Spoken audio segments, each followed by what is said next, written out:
The galaxy cluster Able 2052 is found some 480 million light-years from Earth.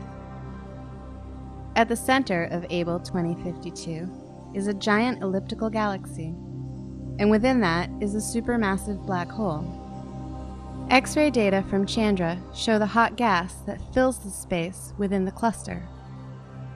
Pulling away, we see a huge spiral structure around this central elliptical galaxy. This spiral, which is over 1 million light-years across, was created when a smaller spiral smashed into Able 2052.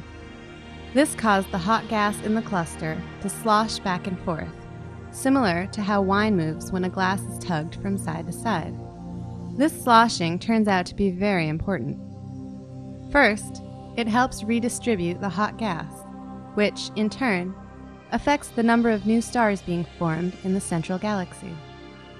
The sloshing also spreads elements like oxygen and iron throughout the cluster, enriching future generations of stars and planets with the building blocks necessary for life as we know it.